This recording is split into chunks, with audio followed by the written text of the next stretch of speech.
Good afternoon, everyone, and very welcome to CEPS. I'm really very pleased to see you in person. It's always nice after so many months just being on screen. And I'm very pleased to welcome you to the event of today. It's implementing the National Recovery and Resilience Plans. By the way, I'm Cinzia Cidi, I'm Director of Research at CEPS, and I will be facilitating the event of today. We have quite a lot of speakers, including one online, so I really hope we will have a lively discussion. Before I move to the speakers, let me say a few words concerning the topic of today.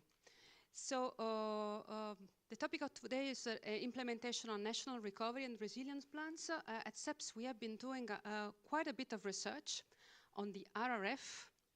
The time it was approved actually just 2 years ago. It may look even more far away back in time, given all the events that happen in between. We have worked quite a bit on the design of the plans, really looking at how the plans have been designed by the national governments, but the allocation, of course, of the resources. I mean, the recovery and resilience plans is something unprecedented in terms of size and allocation of grants, so resources which come from the EU. But now it's really the time to look at implementation. Now the key aspect is really how these plans, which are on paper, are going to be implemented. And the angle that we want to take today is really to look at the different actors which in each country, different countries, are part of the implementation process, the role they play, the room of maneuver they have actually in taking decisions and making actions, and the kind of obstacles, but also the levers that they have to make the implementation of the RRF successful. We should not forget that the RRF was the response to COVID, and the purpose is really to build, to foster the recovery, but essentially to build more resilient economy. And what is going on now with the war in Ukraine is just another evidence, if you want, that we need to have resilient economy because shocks may be just more frequent than in the past. So the success of the plan is of crucial importance from a European perspective, but also in the interest of the member states. Now, what I would like to say also is that this event is organized in cooperation with CDP, Cassa Depositi, Prestiti, and I would like to give the floor to Massimo De Eufemia. Massimo is the head of institutional relations and European projects at CDP. Massimo.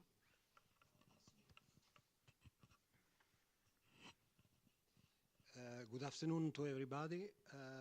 Welcome to this first event of, as Cinzia said, the brand new CEPS CDP policy workshop. I would like to start, of course, thanking Cinzia for introducing this workshop and for giving me the opportunity to spend a few words on this new initiative that we put in place. Together with CEPS and Cassa Depositi e Prestiti, we will work side by side and think ahead for Europe together. I would like to use a few minutes for a brief introduction about CDP's activities, both in Italy and in Europe. We are the Italian promotional institutions with a total assets above 400 billion euro. And as a national promotional institution, we combine financial and industrial capabilities to foster sustainable development in Italy. We support growth, boost employment, while spurring innovation, business competitiveness, as well as infrastructural and local development. And more recently, we play also a specific role both at European and international level. At European level, we operate as an implementing partner of the InvestEU program. At an international level, we are the Italian financial institutions for development and cooperation. And then, of course, the cooperation between us and CEPS is not something new. We have been member of CEPS for several years because we do appreciate the CEPS abilities to carry out independent, state-of-the-art research and to address the challenges facing Europe by providing a forum for discussion among the most relevant European stakeholders. I would like to give you a specific example of our cooperation with CEPS.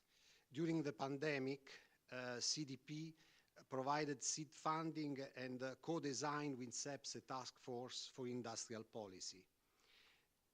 We try to help European Union institutions devise a pragmatic industrial strategy and allow the European Union to recover from COVID crisis and regain global leadership in the years to come. And the task force was so successful that CEPS has already launched a follow-on initiative on the same topic. The success of the task force on industrial policy shows that great things could happen when we combine the hands-on experience of a national promotional institution together with the policy knowledge and the analytical skills of a well-respected think tank. And it's against this background that we built our fruitful cooperation, and we have decided this year to co-organize with CEPS a series of policy workshops here in Brussels.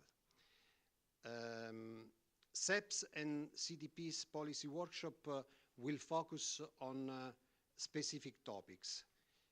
First of all, topics that are topping the EU policy agenda, that have major impact at the national level, and where national promotional institutions like us can play a role to make things work on the ground and contribute to the achievement of EU policy goals.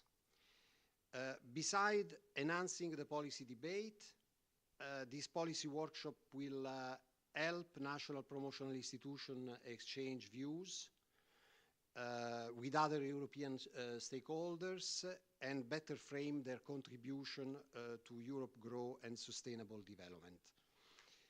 Then today, I think that no better topic than the implementation of the national recovery and resilience plans could have been selected by CEPS to launch with this today first event our policy workshop series. And I hope that you will enjoy today's workshop and you will be able to come back to the next one. Now, let me give back the floor to Cinzia and to our distinguished speakers for a deep dive on the implementation of the national recovery and resilience plans. Cinzia, thanks again. Many thanks, Massimo, for your nice words. Let's now move to the topic. So I would like to open this event with the first intervention from European Commission. So we have with us Johannes Lubking, is the Principal Advisor for the European Semester Coordination, Recovery and Resilience Task Force and the European Commission. So, I mean, we thought it would be good really to start the debate with a general overview of where we stand with the implementation of the plans. Johannes, the floor is yours. Thank you very much, and good afternoon to everybody, and thank you very much for the organization of this event to both of you. And yeah, thank you also very much for doing so much research on all of that. That is tremendously helpful also for the Commission in designing first the regulatory environment, but second also in getting the focus right in the implementation of the plans and in the discussion with the member states. And of course, there will be anyhow in the policy cycle some kind of evaluation of the RRF. And I think also there, as you already said, it's a new instrument, it's unique, and therefore some evaluation at midterm of the policy cycle will be necessary for that. Today, as you were saying, I wanted to give an overview over a short overview over where we stand at the moment. In a way, dealing with three questions. First, where do we stand in the implementation? Second, few words on financial instruments, as we have so many distinguished speakers here from the promotional banks. And third, also, where are we going? What is still coming in 2022? Therefore, where do we stand in terms of implementation? First, in terms of the plans, after the approval by the Commission of the Polish plan, now 2 weeks ago, the Commission has approved 25 plans. The Hungarian plan has been submitted, has not yet been approved, and the Dutch plan has not yet been submitted. We are waiting for that, and we are confident that it will come soon. But of course, this was only the prelude. This was the start. Then coming to the disbursement, therefore the flow of money. Last year, in 2021, we have already disbursed more than 56 billion in terms of pre-financing to 21 member states. And also afterwards, we had also, and I'm coming to that, a number of payment requests, and we have already disbursed more than 43 billion. Therefore, in total, slightly below 100 billion, we are going to reach the threshold of 100 billion with the next payment request, and that will be, if everything goes well, the one of Croatia. Coming to the regular payment request, how does it work? What have we already done? Up to now, we have had 5 payment requests from member states who have received the regular payment. The first one was the one from Spain. This came already, I think it came in November last year. And there the Commission was able to deal with it, let's say, in a record speed. And the Commission was able to do that because the reforms, which were mainly in the payment request, were already implemented. Therefore, as there was very good preparation of the payment request, that allowed the Commission to move very fast, and then overall the disbursement to take place still last year. Then the disbursement was really big, therefore overall 10 billion euros of grants. And it was also, let's say, proportionate to the efforts underlying this payment request, because looking at the Spanish plan, it's very much front-loaded, and also quite a number of important reforms were included in this payment request. That was the reason why such a big payment request could really be done very quickly. The next one was the French payment request, which was then disbursed in 4th of March, 7.4 billion euros in terms of grants, 38 milestones and targets. And here we had, as the Commission, the first experiences with investments, and also how to look at, let's say, investments with a large number of final beneficiaries. And also that went well. Directly before the year's end, we got the payment request from Greece and from Italy. The Italian one was 10 billion euros of grants, 11 billion euros of loans, therefore very, very sizable. The Greek payment request was, of course, considerably smaller, but very, very important for the Greek economy. Also here we had 1.7 billion of grants, 1.8 billion of loans. And I'm coming to the loans later in the framework of financial instruments. Also there we have been dealing with them, and it went quite smoothly. Then the last one was the Portuguese payment request, which has been disbursed on the 9th of May with an overall volume of grants and loans of a bit more than 1 billion euros. The ones which are coming now and which are in the pipeline are Croatia. which will be coming soon. Then Slovakia and Spain. And for Spain, we have already got the second payment request, and you see it's really very sizable, 12 billion euros of grants. Again, reforms and investments. And then Romania, and you know that the Romanian plan was a bit later, was adopted a bit later than the first wave of plans, which all have been adopted by the Commission then in June and beginning of July.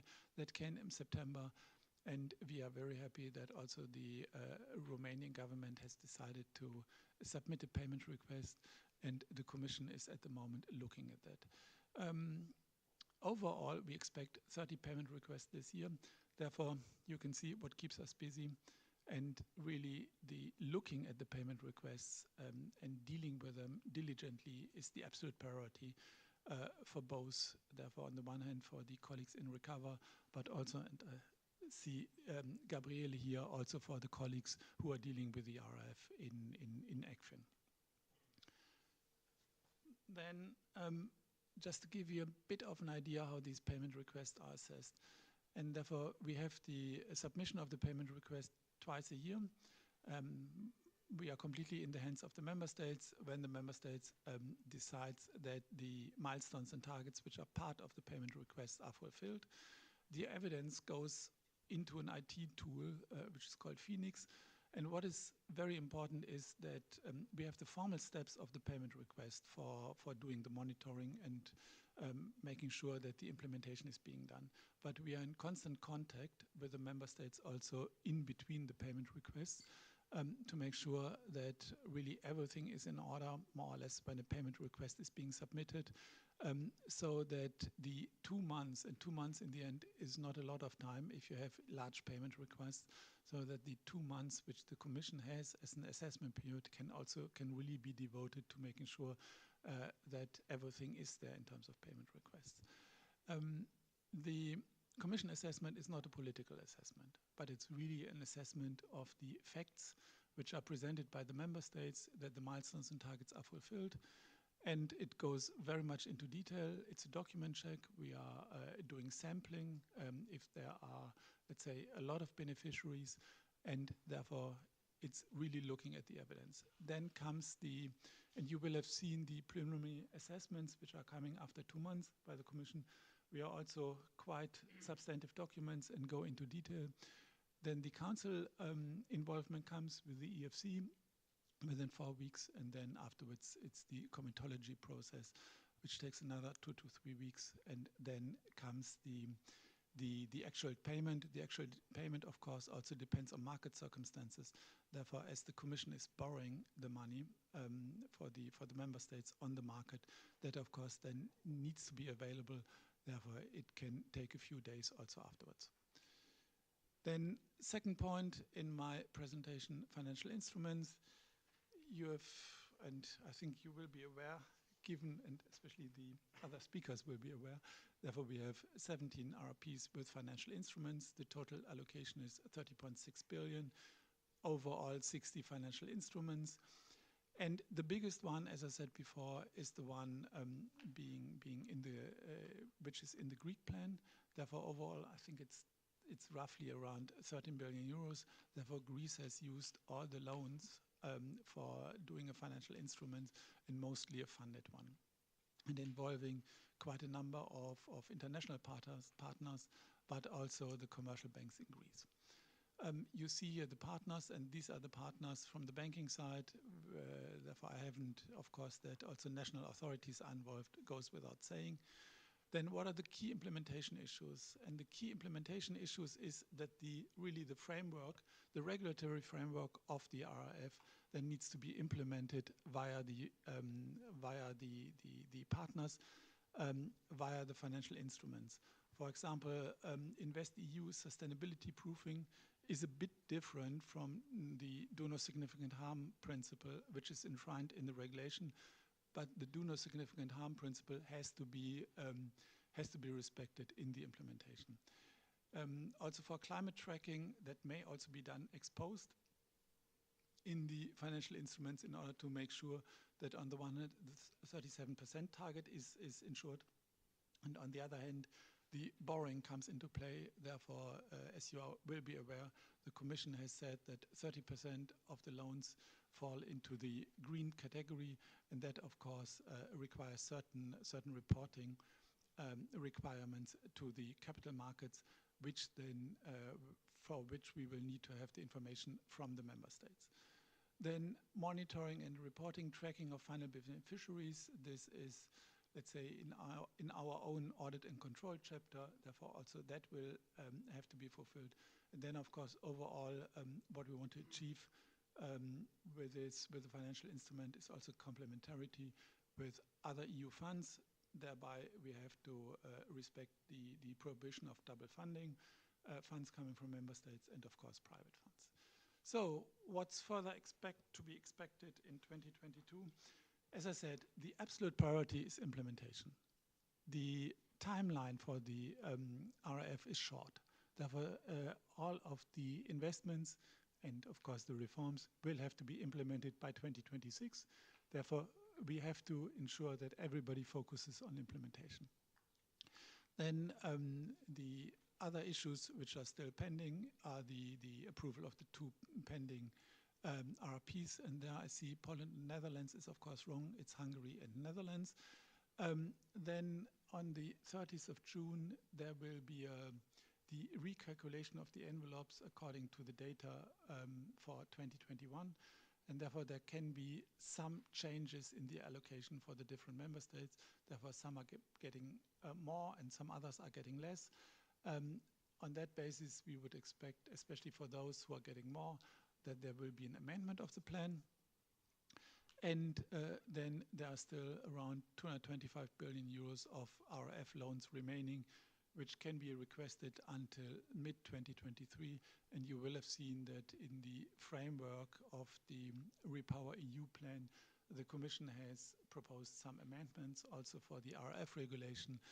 And there may be an information request to member states beforehand in order to really get more clarity beforehand whether other member states, whether these loans are taken up by the member states who are entitled to them in the first place, and if this is not so, to reallocate them to other member states.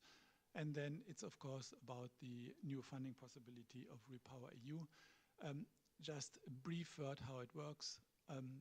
You know about Repower EU, therefore basing it on the two pillars, therefore the diversification of supplies away from Russian fossil fuel, especially Russian gas. Therefore, that means on the one hand higher levels of biomethane and hydrogen, but especially also higher level of LNG imports and the building of infrastructure if necessary.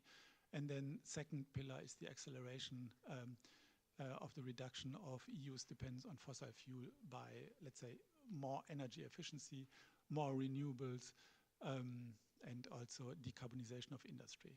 This has been translated into the European semester in the spring package, which has been adopted in May, where for each and every member state we have specific country-specific recommendations in the energy field in order to address the dependency on Russian fossil fuel and to accelerate the reduction,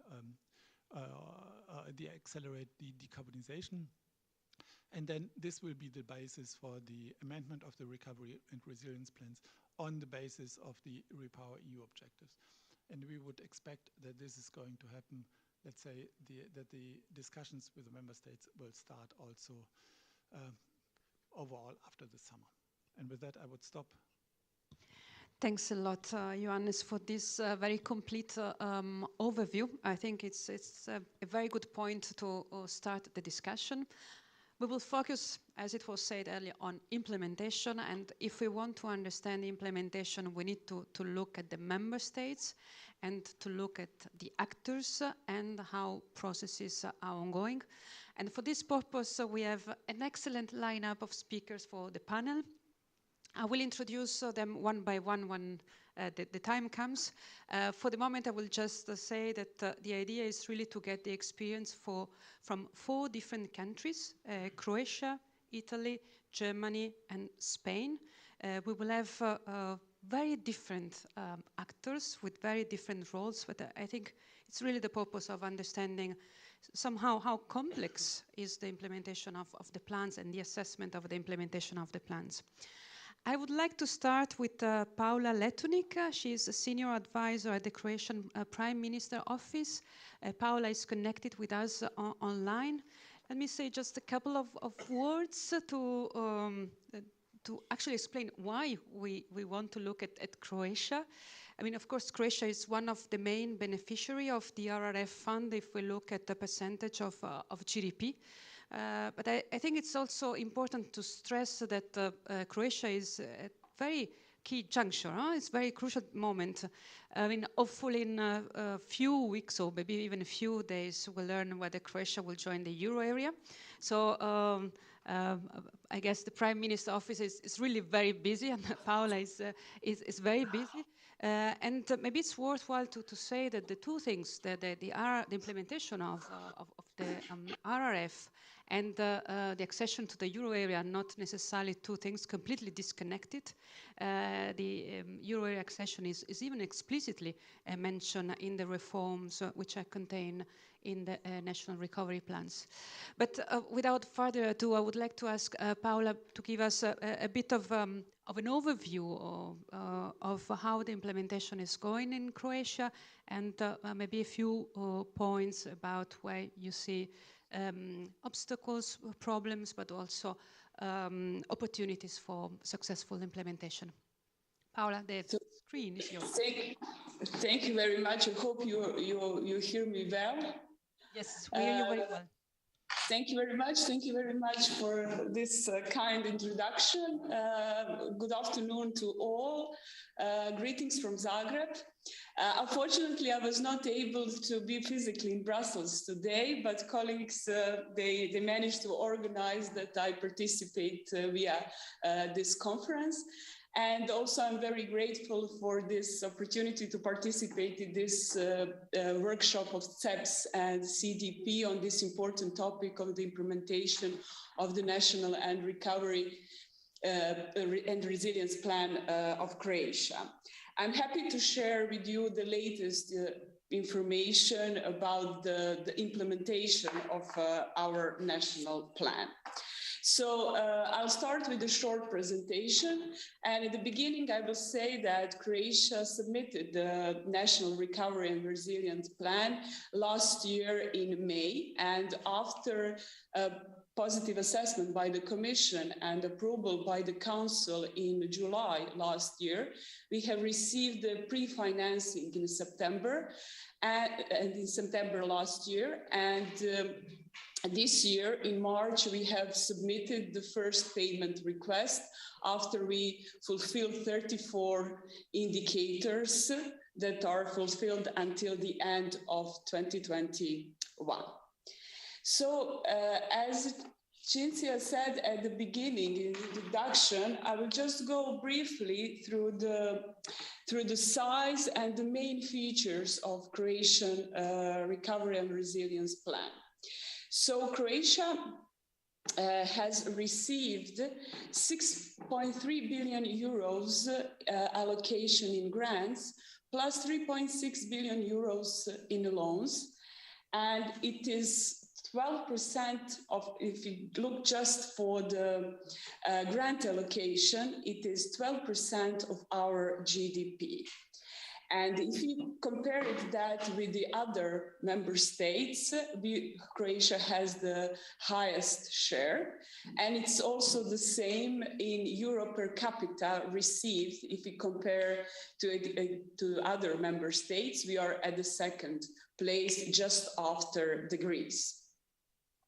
This is important, the way how we structure the process of the preparation and now the implementation of our resilience, recovery and resilience plan. First, it was decision that we will use just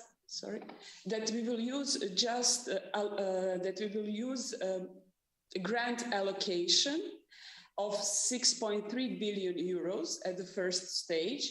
And that for that amount, we have presented the measures, reforms, and related investments.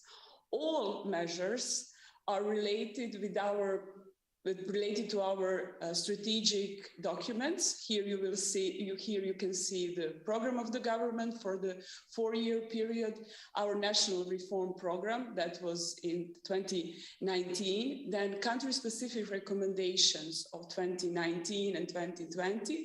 And as you, Cinzia, rightly pointed out, also the part of our recovery and resilience plans are also measures that we committed after entering ERM2. And at the end, as a part of the strategic framework, it was national development strategy with the goals that Croatia would like to achieve until 2030. So, giving the basis, our RRP is structured in 5 components, plus 1 initiative, the horizontal initiative that is related to the strengthening the resilience after 2 catastrophic earthquakes that hit Zagreb and Banovina region in Croatia. And this is very important because the structure of our National Recovery and Resilience Plan is closely related to the responsibilities in the implementation, because each and every component has a leading institution, and that institution, their responsibility is to ensure swift and effective implementation of all subcomponents. For example, within this component of economy, so the leading institution is Ministry of Economy and Sustainable Development, but there are also other institutions that are responsible within the that are responsible for the implementation of subcomponents. For example, our development bank, also agency for medium and middle-sized enterprises, etc. By the end, the coordination is within the leading institution of the component. So with that, I will just move, here you will see the distribution of funds within the recovery and resilience plan. And then I will move to the distributions of indicators.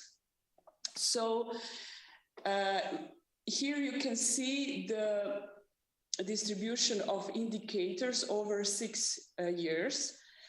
We agreed to implement 372 indicators, meaning 76 reforms plus 146 investments. The red color presents reforms, and the blue color presents investments, which, as it is as expected, the first part of the implementation of the plan is more focused on the reforms, while the second part is more focused on the investments. And also with the distribution of the indicators, there is disbursement plan. And here you will see, so that the pre-financing, as I said at the beginning, we received in September last year. It was 818 million euros, which was the highest single amount paid ever to Croatia from the EU funds. And with the fulfillment of the milestone and targets for 2020 and 2021, we will be at 24% of our total grant allocation. With fulfillment of the milestones and targets for this year, 2022, will be almost at the level of the 50% of our grant allocation, which is a strong incentive for us to ensure effective and swift implementation of our recovery plan.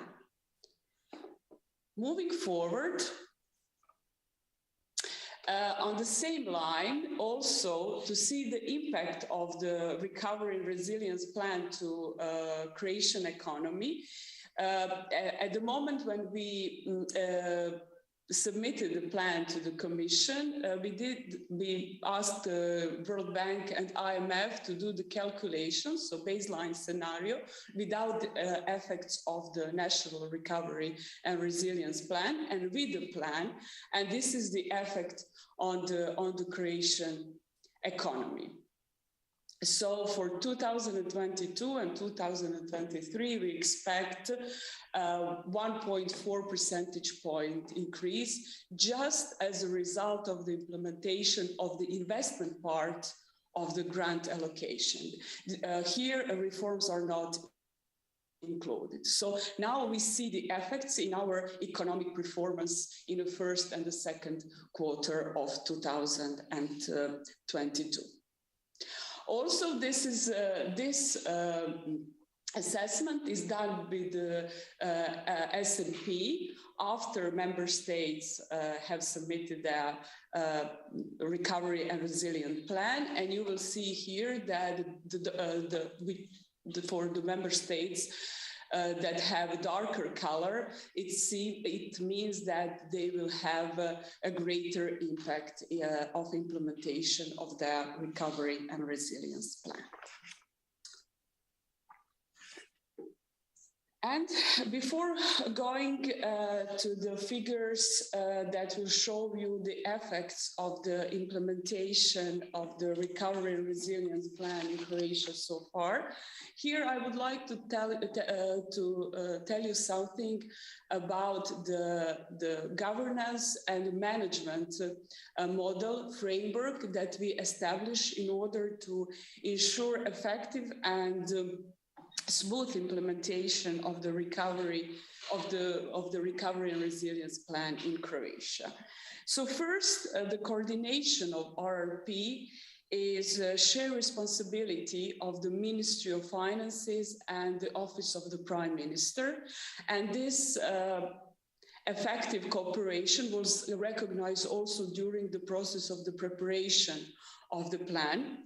So now it's defined as the milestone of the implementation of the plan.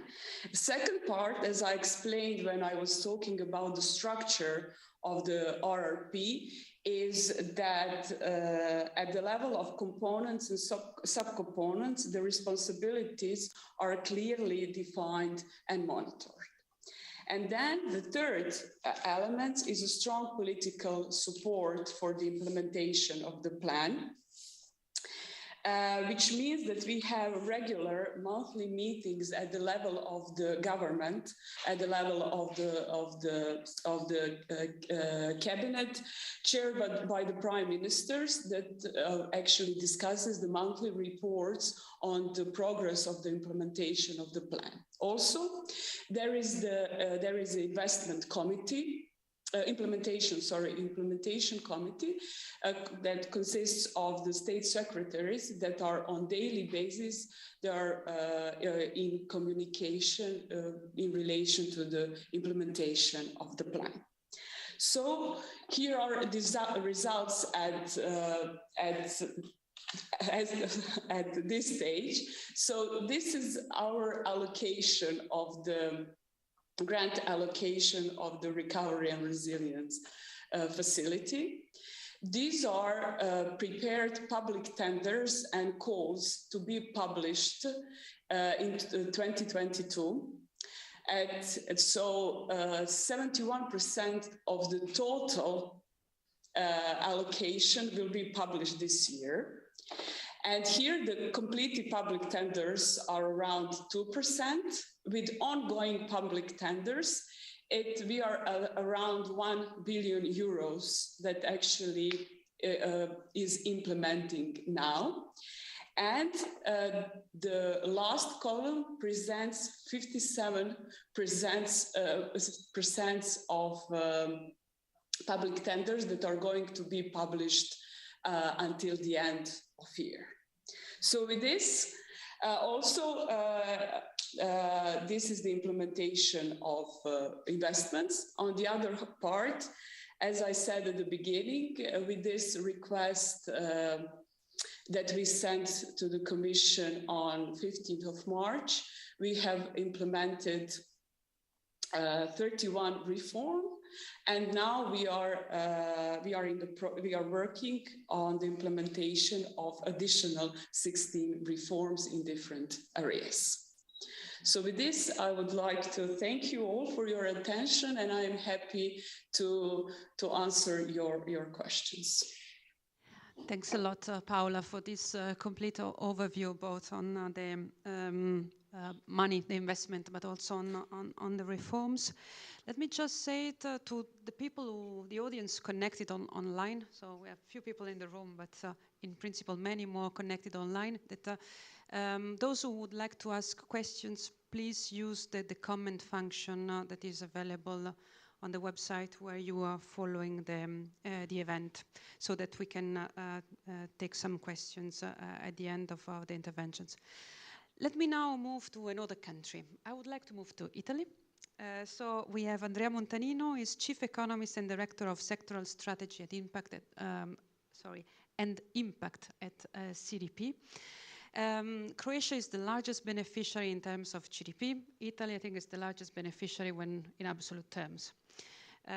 We also know that Italy comes from a decade, very difficult decade. So these resources come really at the very important moment and could offer really the opportunity to the country to recover and to build a more resilient economy. So in this sense, I think the opportunity is there, needs to be used. And I would like to ask Andrea to give us a bit of an overview, but also your assessment about how the process is ongoing, and of course, what is the role of CDP in the implementation. The floor is yours. Thank you. Thank you, Cynthia. Thank you to CEPS for organizing with us, with the CDP, this event. So let me start on how I see the national plan for Italy. This is a transformational plan, but within the time constraint of a recovery plan. What does it mean? It means that it is transformational because it aims at increase the long-term rate of growth of the Italian economy. As Cynthia said, we come from a long period of low growth, and we want to increase this long-term rate of economic growth through investment and reforms. So it's not a short-term spending plan, but the timing is very tight.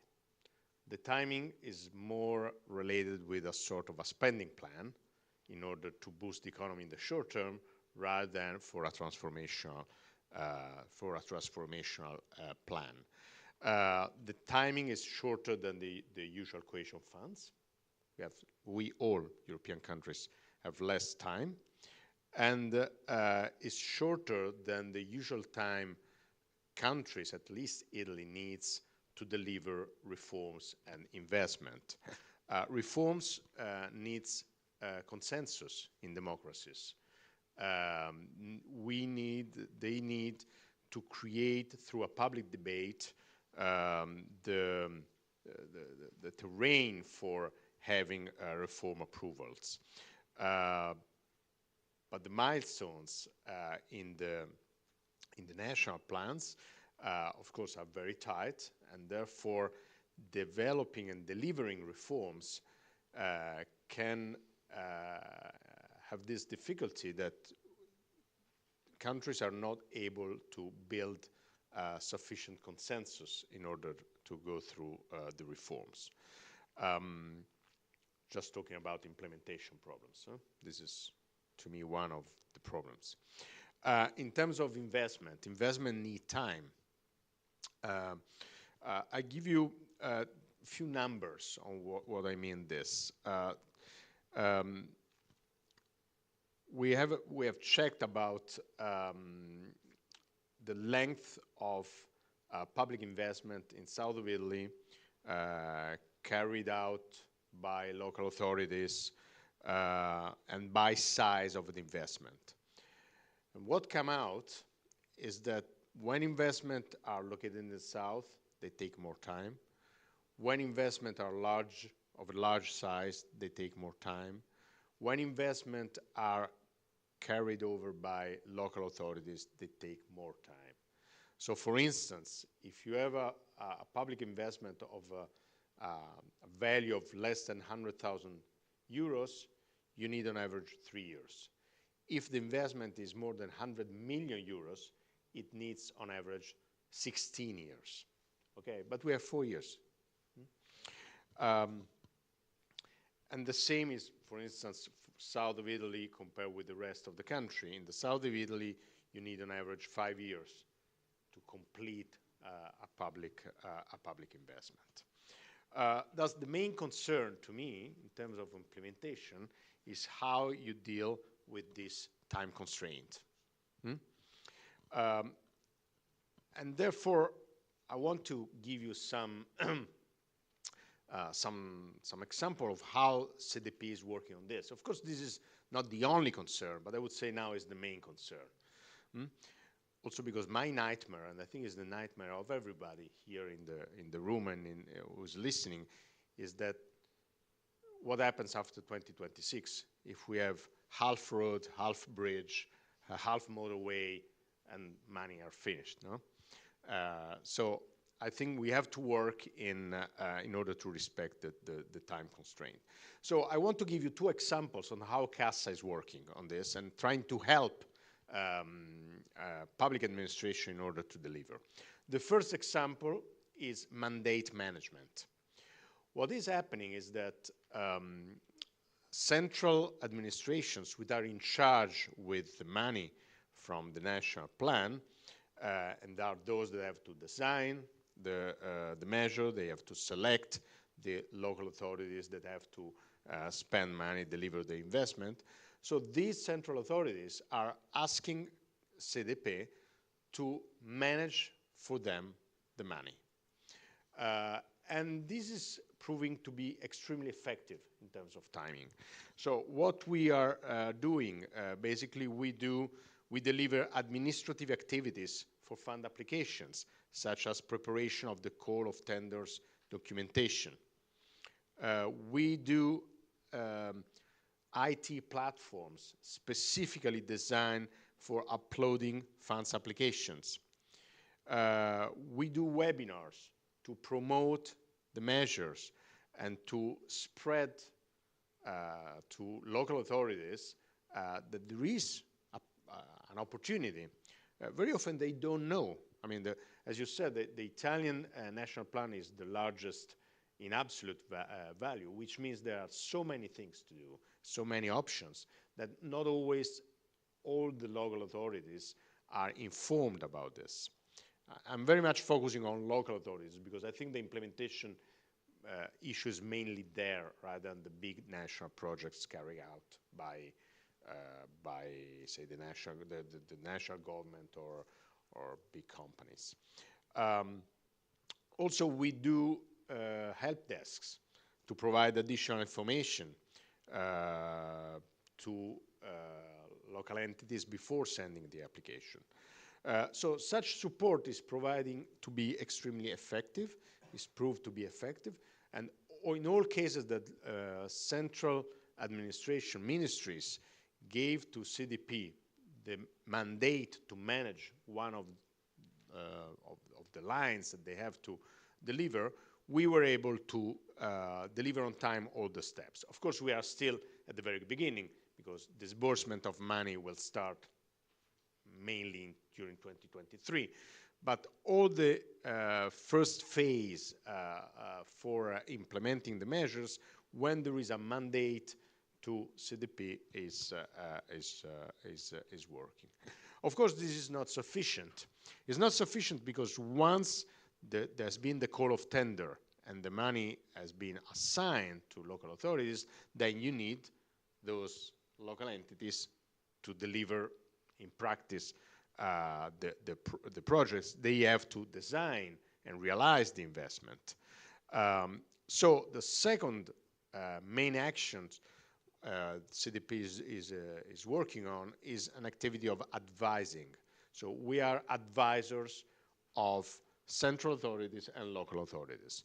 We set up a team of experts, mainly engineers, so technical experts, that can help those local authorities that, by the way, in the case of Italy, they have to manage around 80 billion euros of the program, which is around roughly more than 1/3. It's almost half of the money we have for the national plan. But they do not have the technical competences within their local bodies. So we provide advisors. We try to help these local authorities in designing their investment, whether it is a school, a hospital, or whatever they have to build. Very briefly, within the coordination of the Ministry of Finance, we are signing the so-called plan of actions, which is with each spending ministry. And within the plan of action is specifically define what we have to do with local authorities. So, for instance, the Ministry of University, they have to take care of student housing, okay? Student housing will be built by local authorities. We have a plan of action with the ministry, and with the ministry we decide where to go and help in which local authorities. We are still at the beginning of this, because in the first phase is the call of tender, and now is the phase of supporting the local authorities. But this is, I just gave you two examples of how we are facing the problem of implementation of the plans mainly at local level. As said, this is the main concern, is the timing, is not the only concern. Just let me conclude with two, in a nutshell, two issues. The first one is the quality of the projects. We in Europe are all worried about spending the money, but we have to spend the money in the right way, otherwise the rate of growth will not increase permanently. And the second preoccupation is the interpretation of some measures. We are facing some implementation problems because of the interpretations of single words written in the national plans. And if you take a word in Italian, you translate in English, and you read in French, probably you end up with something that is different from what you were thinking at the very beginning. This is what is happening.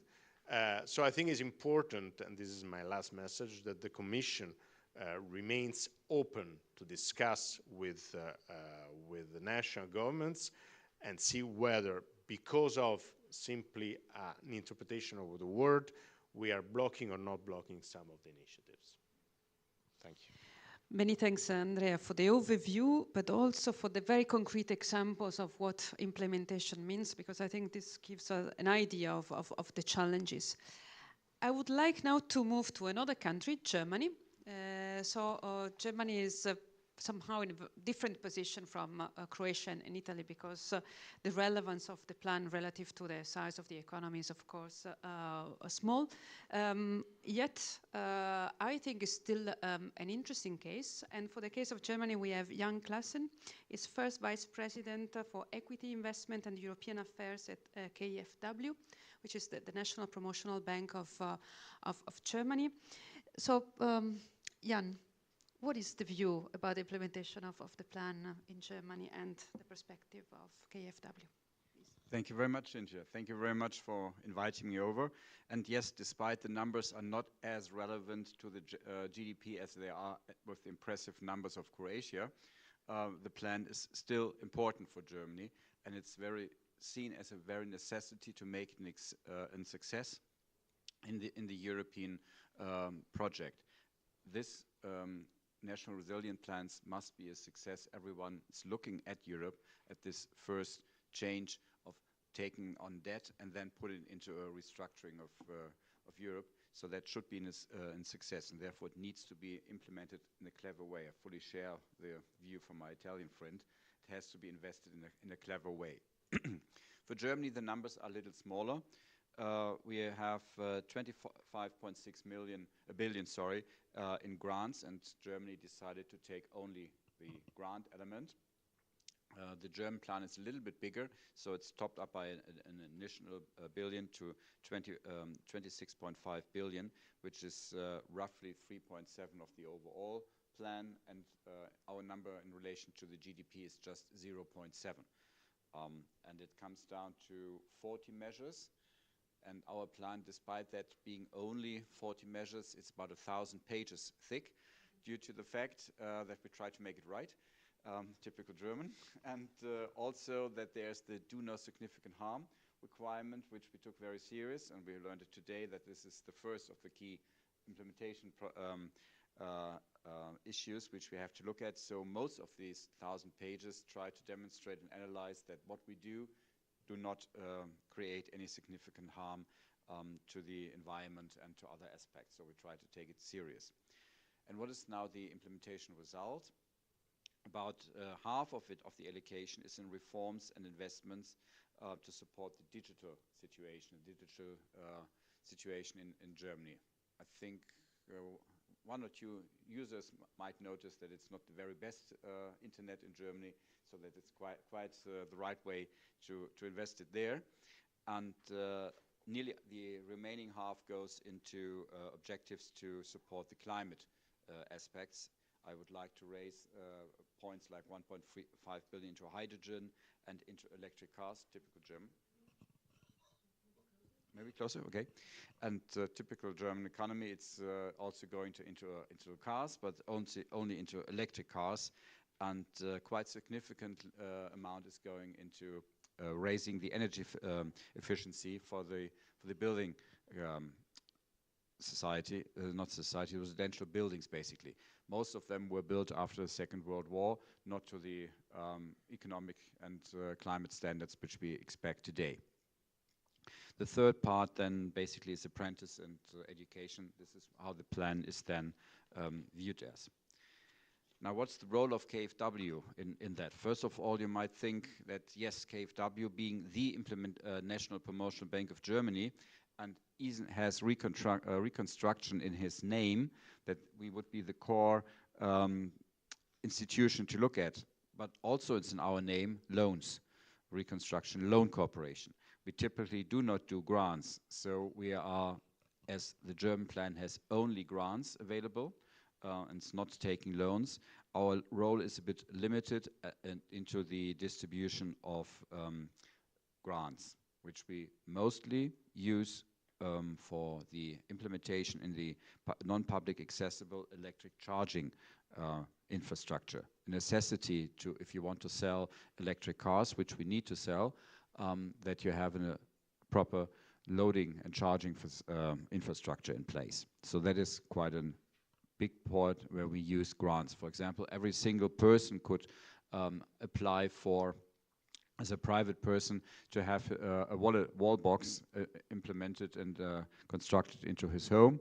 About 150,000 person made use of that for their private homes. And we used also part of that for the grants, and also use it into public infrastructure, that while parking in the streets, you have the option to charge your vehicle. The second big part goes into refurbishment of residential buildings, as I mentioned before, where we try to have financed more like 75,000 buildings to be implemented with the help of that plan into a better climate situation. And then the last big chunk is into health department. We have to digitalize our hospitals, especially during the pandemic. We experienced how much we are behind and how much needs to be done to have better data management in the health sector. So that's basically what we did there. And I would stop here for that point in time. I think I'm staying within the minutes, and I'm happy to take questions on that one. Thank you. Thanks a lot, Jan, for this overview, but also to highlighting the differences between the role of different of national promotional bank and institutions, how different they act, and also in accordance with the mandate that the institutions have. And now, last but not least, I would like to bring the case of Spain. And for Spain, we have Unai Anduez. Is the General Director of Strategic Projects of the government of Gipuzkoa. Probably not many people know Gipuzkoa. Gipuzkoa is a province in the Basque Country, and the capital is San Sebastian. So I guess the name of San Sebastian gets more familiar. So many of you probably visited because it's it's a very nice place. And the reason why I thought that Unai could bring us an interesting perspective is exactly because what Andrea said earlier was mentioned by several of the speakers. Local authorities actually have a key role in the implementation of the plan. So in this sense, hearing their perspective, I think it's important. And I think one of the characteristics of Gipuzkoa is that it's a small place, so a small territorial unit, but they are very advanced when it comes actually to technological innovation. And they have a scientific and technological park which actually you may not expect in a place where you mostly think of going on holidays in. So Unai, the floor is yours. So thanks very much. Good afternoon, everyone, and thanks to CEPS for having invited the Provincial Council of Gipuzkoa, and mainly to Cynthia's and your whole team to give us the opportunity to explain our strategies and our approach to next-gen funds. First of all, that's true. I feel really a little bit small here on the stage, as I think that all the audience could perfectly identify and locate where Croatia and Germany or wherever Italy is. But Gipuzkoa is exactly what Cynthia has said. We are part of the Basque Country. We are one of the 3 provinces. Actually, we are just 700,000 people, so it's quite a small community. But we are part of the Basque Country, as I was telling you, that we are part of one of the 17 autonomous communities in which is actually divided Spain. No? I would like to underline, or I would like to emphasize also, that mainly in our case, we have some differences because of our capability to collect and manage our own taxes. So this gives us a little bit more of autonomy in relation to other parts of Spain. And also I would like to underline the multi-level governance we have in the Basque Country. So this is a little bit complex and a little bit rich, and maybe it could be a problem for the distribution of funds. We'll talk about that. But we are talking about the Basque government that has some competences as health, education, security. We have local institutions as the Provincial Council. We have competences in social care. We have competences in infrastructures. But also we try to promote our economic area, and we are economic zone. And we have the local administration, the town halls. So all this is part of the reality of our Basque Country. No? So the approach, I will tell you, is from Gipuzkoa. I don't know what's happening in the rest of Spain. I've seen that the number and the graphics are quite good for Spain. They are running, we are running a lot, but I will tell you which is exactly our, what we have and how we feel about the funds. Actually, we have focused all the projects in 3 big transitions, as a lot of countries or regions: the digital one, the ecological one, and the socio-economic transitions. But I would like to say that the approach to these subjects did not start for Gipuzkoa with these next-gen funds. I mean that I need to tell you a little bit of our story to understand how we were working some strategies and how we match the policies we were making with the policies coming or arriving up-down from the European Commission in this case. The framework to understand all this, I think it's the regional innovation strategy that we have in the Basque Country, the RIS 3, for smart specialization. As Cynthia has already said, we are a very industrial community and economy, and we are very focused in this case in 3 different domains: the bioscience and health, energy, and smart and advanced manufacturing companies. In all this framework defined by the Basque government, in 2016, the Provincial Council made also or start a reflection to see where were the strengths of the territory inside all this framework. And here it's when we define some strategies that were interesting and challenges for the territory. These were mainly the climate change, as the rest of the world, industrial cybersecurity, because in this case, Gipuzkoa is very industrial, as I have already said, with many SMEs, small and medium enterprise and companies, and this digital transformation could be really a risk for our competitiveness as industrial part of the network. The third idea or the third strategy we defined in that moment was the new and smart mobility. I mean, the connected, the autonomous, the share, and the electric car. Not just the implementation, but also trying to create strengths in the industrial part. I have to say that we have very important research and development centers in San Sebastian and in Gipuzkoa related with energy storage, but also we have important OEMs manufacturing trains or coaches and buses. So it was part of our network. And the fourth strategy we defined was a little bit more social. I say always it's a little bit like a strategy with 2 heads, because it's economic, but it's also social, and we are talking about the healthy aging. We know that Europe is very aged, but Gipuzkoa is still more aged. And we have, I don't know if it's a problem or an opportunity there. So the idea was a little bit to research and develop all the new different systems of care, very personalized and customized, and also create a silver economy inside or around this opportunity. You know? This is the strategy, which are the strategies we identified in 2016, and we started working after 2017. But it's also very important to underline and to say how we develop these strategies. And there I always say that we used to do it under an umbrella or under an initiative that is called Etorkizuna Eraikiz, that in Basque means building the future. And there we have mainly 2 features. The first one is the experimentation. We want to experiment different policies, public policies.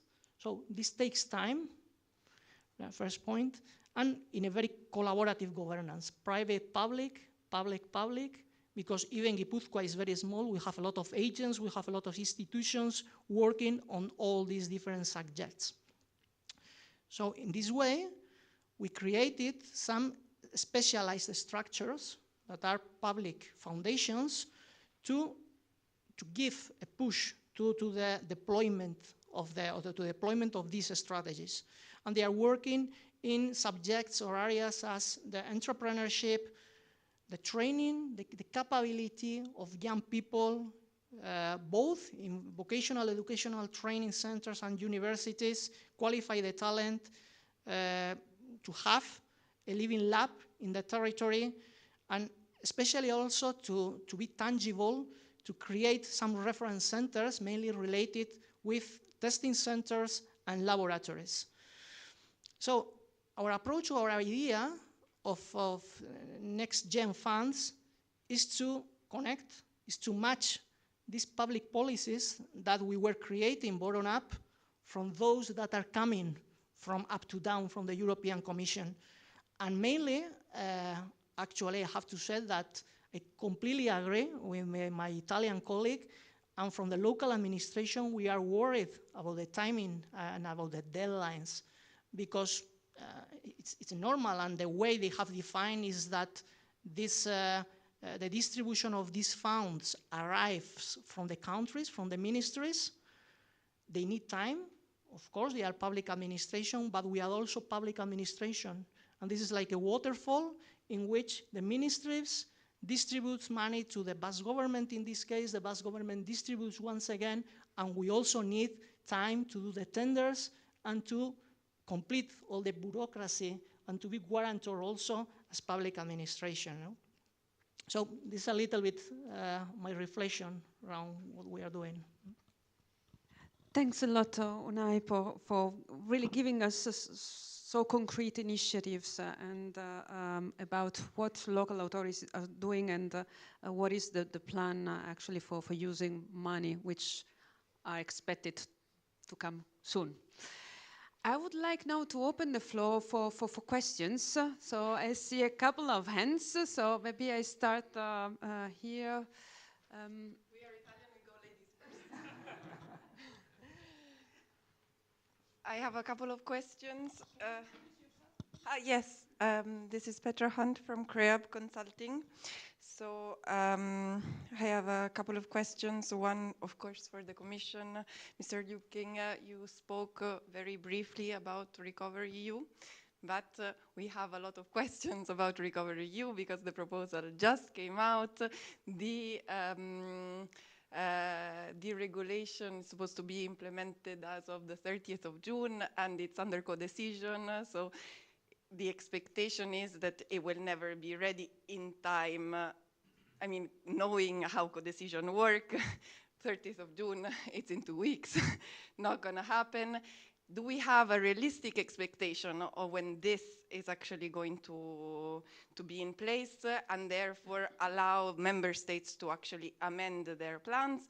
And also with regards to the funding under Recovery EU, there was the reference to the ETS, the funding coming from the ETS, but that's not finished yet, and it's not sure that that co-legislator agree to actually put that funding in the Recovery EU, and then where do we get the 20 millions, the 20 billions that are supposed to come from there into the Recovery EU? That's for the Commission. Then, to amuse everyone, we go to Italy.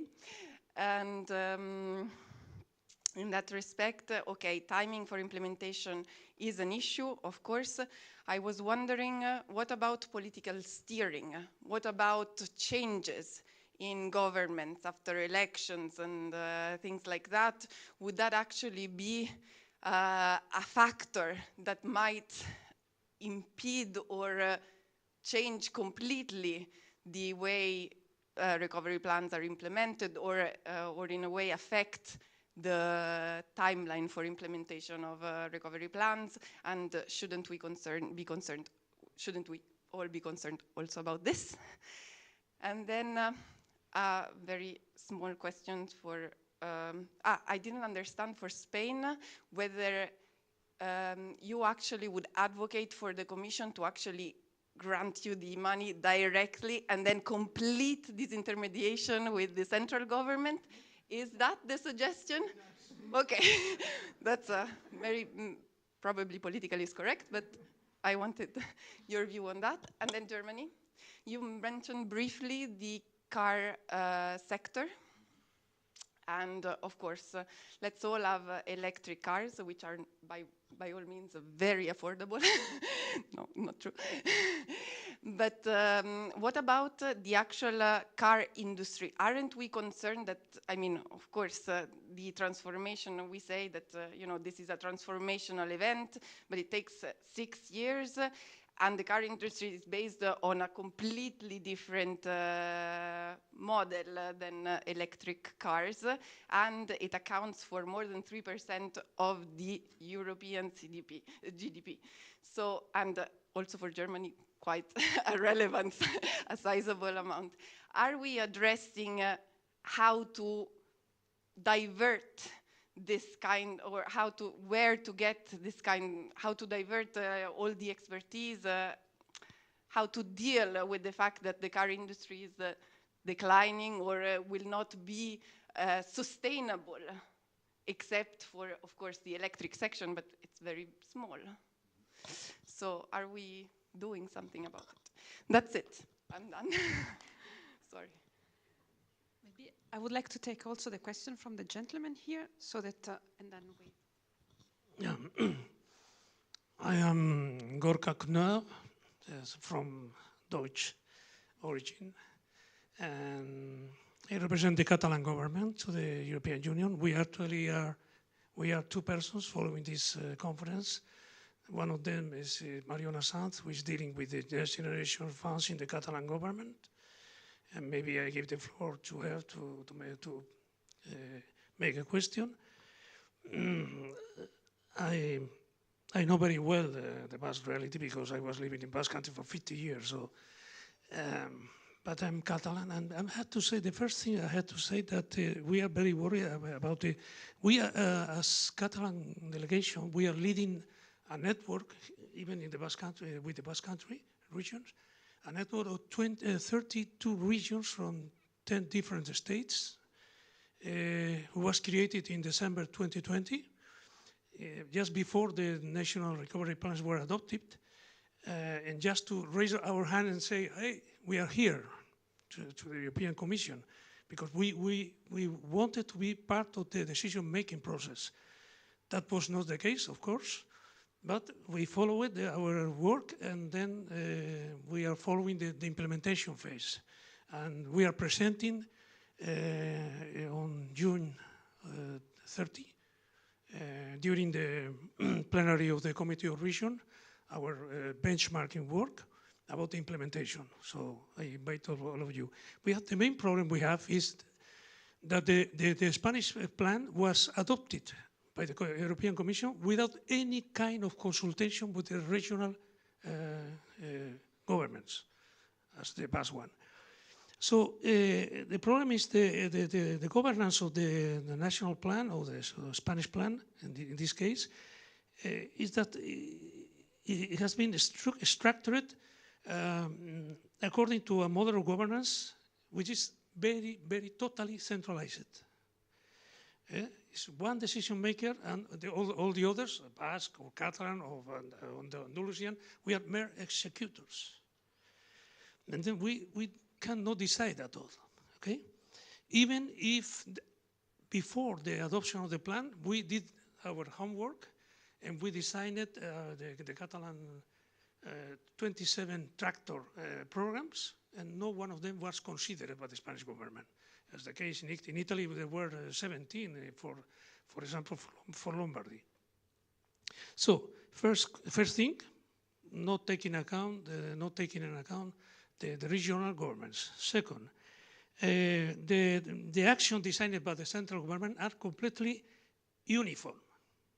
And I give you some concrete examples. For example, they decide the digital transformation of libraries, and they decide, an amount of money for all of them, for the whole state. Grants, for example, of 2,000 euros for all the Spanish SME for digital transformation, even if they are already done. And I'm going to finish. For example, not taking into account the COVID impact of the different, because the COVID impact is different in Basque Country or Andalusia, etc. And we had to say that was the COVID exactly the reason why the national recovery plans were designed and adopted. And finally,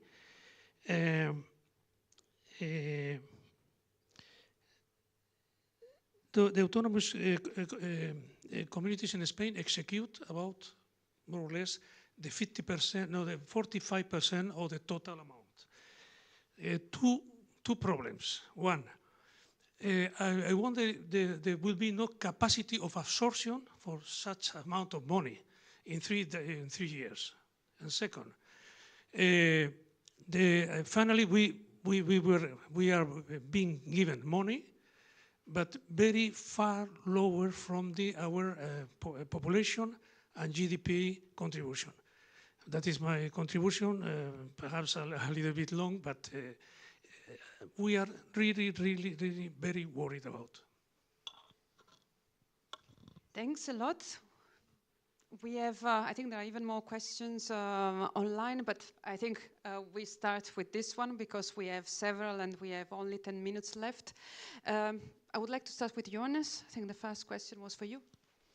Thanks very much. Thanks very much for the question. Repower EU, it's of course ongoing, and we have made the proposal, and afterwards it's in the hands of the co-legislatures. Therefore, there are constructive, I think the proposal, I mean the timeline is ambitious. I think the proposal was very much to the point. I think there are constructive discussions with the member states. There will also be constructive discussions with the parliament, and we hope that this will be done as soon as possible. You are saying realistic considerations for the member states. I think we have laid the basis and I've set it out. Therefore, we have already done, let's say, in general terms, how the member states, member states' challenges in order to address the objectives of Repower EU. This is already in the spring package, in the European semester, in the country-specific recommendations. And then, as we have also done it last year, in 2021, when the regulation was only adopted and came into force in February 2021, we had started the discussions on the plan much earlier. Therefore, also here, we are very much prepared to negotiate and discuss with the member states in order to address these challenges. You are, of course, right that for the ETS, there are some political discussions ongoing. And also there, we'll be looking forward to the solution in the end. But this is, of course, only part of the financing. The other part of the financing are the loans, which are still there, and also the transfer from the cohesion funds. And of course, on all of that, the member state can already take their decision and see how to move forward. And I think, I mean, we had started after summer 2020 for the discussions of the plans, although the regulation only came into effect in February 2021. We can do the same here, therefore really start the discussions informally, because they will really take some time, and then of course the adoption will be later. Then just a very brief word on the timeline, and I think I like very much what you were saying. It's a transformational plan in the framework and in the timeline of a recovery plan, but it's a recovery plan, therefore we have to stick to the timeline. It's not an invention of the Commission, but it's in the RF regulation. It's even in the basic act for the regulation as such. And I think if you want to link it to the pandemic, then of course that also explains the timeline. And it's ambitious, but we are hopeful that member states will be able to implement that. And I'm very glad to hear that you have set up the programs in order to help member states, to help Italy really to implement that. And I think that's what we all have to work on. Andrea, there was a question for you as well, a difficult one. No, you ask about political changes. This is my answer. 15 years ago, probably 20 years ago, with one of the guys sitting behind you, I was here in Brussels working at the European Commission, making assessment of the stability and convergence programs. And every year there were 3 or 4 countries in Europe having elections. And every time the question was always the same. Will the country stick to the program? Will things change? And the answer was always the same. This is democracy. It's part of how we work in Europe. So I don't have anything more than this to add. Another difficult question for Jan. And to answer to your question, I think the car industry is sufficient generating profits to finance their necessities and to fulfill the laws. It might not be the same situation for people who have no loading and charging capacities. And it's a chicken and egg problem. Do you have the cars first, or do you have the charging facilities? I think it has to go both hands in hands. And with some small grants on the charging infrastructure, you could do much more than with the same amount into the transition of a well-profit industry. Thanks. Unai? So answering to your question, I think and I guess that it will be really complicated for the European Commission to talk with countries. There are already some of them. But from our point of view, I agree with Mr. Kenner that the question is, I'm an engineer. So imagine that what would be to create a prototype without talking with the operator. So someone defines what you must do, but without taking into account what the distribution network thinks about the product that someone has defined.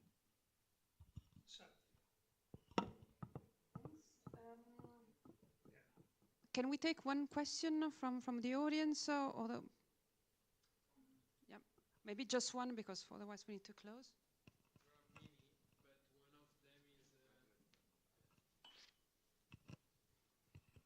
So there are actually many, so I'm going to pick up one. So how do panelists evaluate the performance-based financing approach?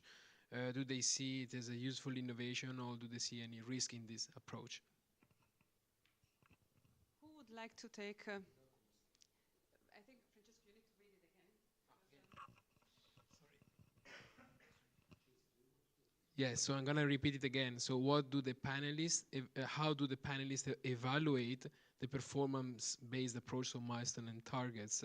Do they see it as a useful innovation, or do they also see some risk in this approach?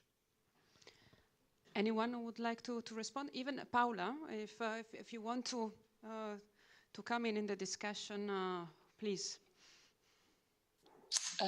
Yes, I could go first. We see the benefits of this performance-based approach. From the beginning, we had a really good and constructive communication and discussions with the Commission while preparing our recovery plan, but also now in implementation. We are in constant communication with the Commission services. As colleague from the Commission said, there is ongoing discussion for every milestone and target, in a way, especially for the reforms, when we are preparing different types of the decisions at the government or sub-government level. We are discussing the proposals with the Commission, and then there are also some good comments and suggestions how to improve the framework. So we are very much in favor of this approach, because at the end, it's also for the responsible ministries, for the bodies. For them, it's also useful to see, the progress and the way how this progress is evaluated. Thanks, Paula. I don't know if all the speakers want to intervene, but I think this question was indeed more relevant for a ministry rather than for those implementing.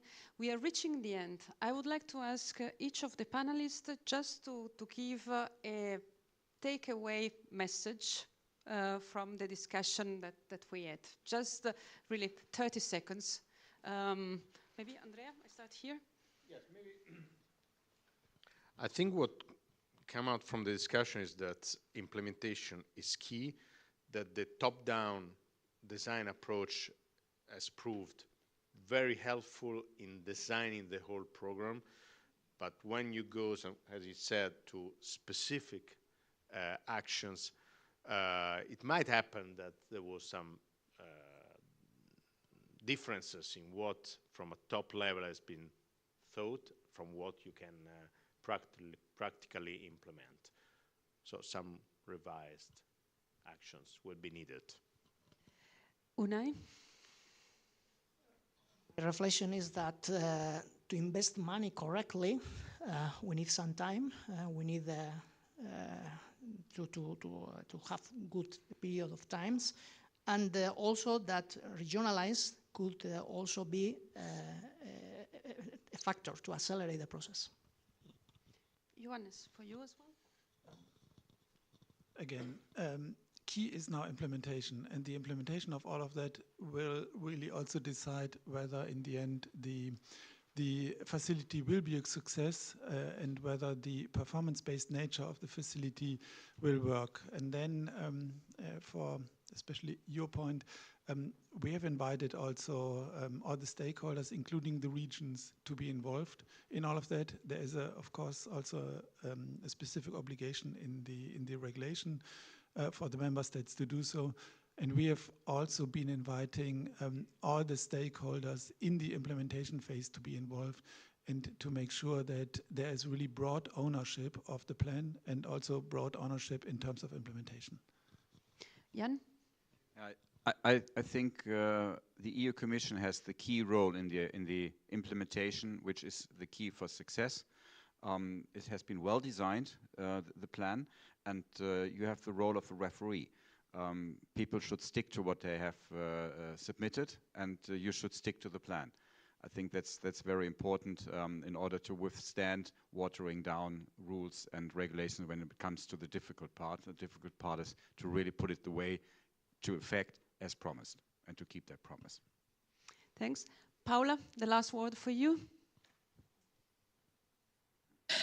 So I will agree what colleagues were saying about the importance of the implementation of the Recovery and Resilience Plan. And I would just add, for example, for Croatia, for the period until 2027, actually, N+3, 2030, Croatia will have around 25 billion euros financial support. And we see the opportunity for us, you know, to by 2030 to reach the EU the average EU development, and we will do our best to do so. Thanks a lot. So many thanks to the speakers. It was extremely interesting to hear the different experiences and the different views. Many thanks to all of you for staying with us in this room and those online. And thanks very much, and have a good afternoon, and hope to see you soon again. Bye. Thank you. Bye.